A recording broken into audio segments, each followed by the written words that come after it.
Somehow over the last week I've been able to develop some weird powers that make me talk like a monk, so I'm just going to guess we're rolling with this.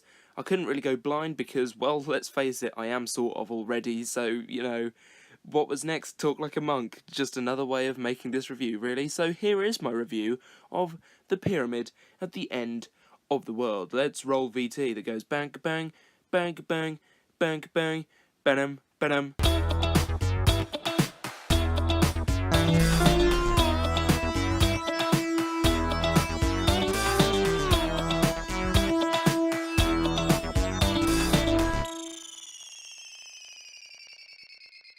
As per usual, I've got 7 things to say about this episode, and I'm going to start off by saying this was a good story. I enjoyed it. It followed on nicely from last week's, and so far has been, on the whole, a very good 3-parter. Obviously, we've only seen 2 parts of the 3-parter so far, so we'll see if next week's finale to this 3-parter is a good ending to the storyline, and hope it's not rushed. One thing I will say for this episode, it definitely wasn't rushed. It was quite slow-paced when you think about it. There was a lot of filler, but it was all part of the story, which made it good filler, as opposed to just, we got a space to fill with an episode, should we just shove a load of stuff that we didn't really need to see, and no, that's not what they've done at all. They've actually put in some decent footage, decent storytelling, and made a decent episode out of it, so very happy. Okay, so the spoilers are going to start rolling in from here, so my next point is Nardole dead now? Because for the second week running, he's just sort of died. First of all, he was pixelated by a black void. This week, his lungs gave up because of the medication stuff. So is he just dead now, or has that been reset again? Like the Doctor's eyes. We all said it wouldn't be long before his eyesight came back. So it would be interesting to see after the next story whether the rest of the series follows on from it being so they've reset everything, so his eyes are back, or whether they've reset everything and he goes blind again, Nardole is dead, and the world ends with a bang, or just the lab does with the Doctor in. That would be really interesting. I would like to see what happens with that. So yeah, that's point 2.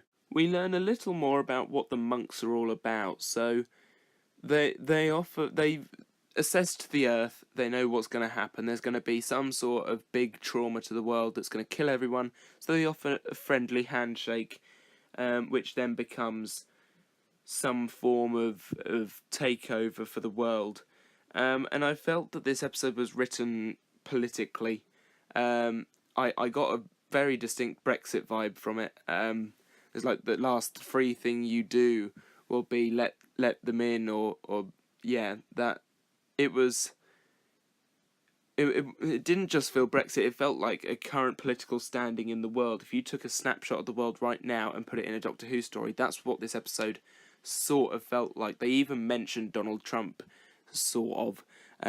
Bill say, "Why would I vote for the president? He's orange." It's like, yeah. Anyway, I mean, I suppose because the characters in this episode were of a political standing, or some of them were, then perhaps that's why they did it. But it still felt overly political.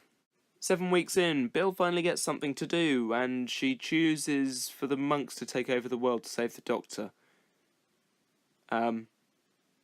Okay, so weighing up your options. Either the old Doctor there gets blown up with the lab, but the world is saved, or don't give the monks access for him to get his eyesight back, so the Doctor lives, but the monks take over and everybody still lives. It's quite a Spock thing. The needs of the many outweigh the needs of the few or the one. And the Doctor was living by that rule. Bill didn't want the Doctor gone, so she rather selfishly or selflessly or whatever, got the Doctor's eyesight back so he could live. But for how long, I wonder. So there we go. That's the Bill bit done. Yay. The monks once again were creepy, and it was again an unnerving story. Their power of pixelation has now become power of disintegration, which is, I think, is a perfectly fine transition. There's only a few letters difference, so yeah, whatever. That's fine by me. It still looks really quite cool, and I'm getting pyramid sort of old dead faces. They do feel a bit like mummies again, don't they? Ironic then that the same tall guy is playing the monks, or some of the monks, who played the mummy on the Orient Express. There you go. One part of the story I didn't like thinking about it was when all of the major leaders, or whoever they were, from all the different people who owned different bits of land, when they made peace with one another, it was basically like world peace, and it had no effect. I thought that was a bad standing point. So yeah, maybe have done without that one. But talking of plot points, apparently one was cut in light of the Manchester attack earlier in the week in the UK. So who knows what that was? Obviously, like the writers and stuff, but clearly there was something very, very, very bad. Lastly, I'm intrigued as to how the story is going to resolve itself. I've mentioned it briefly, but that is my 7th point, so yeah, I think that all makes sense. Anyway, thanks for watching, and I'll see you next time for something else.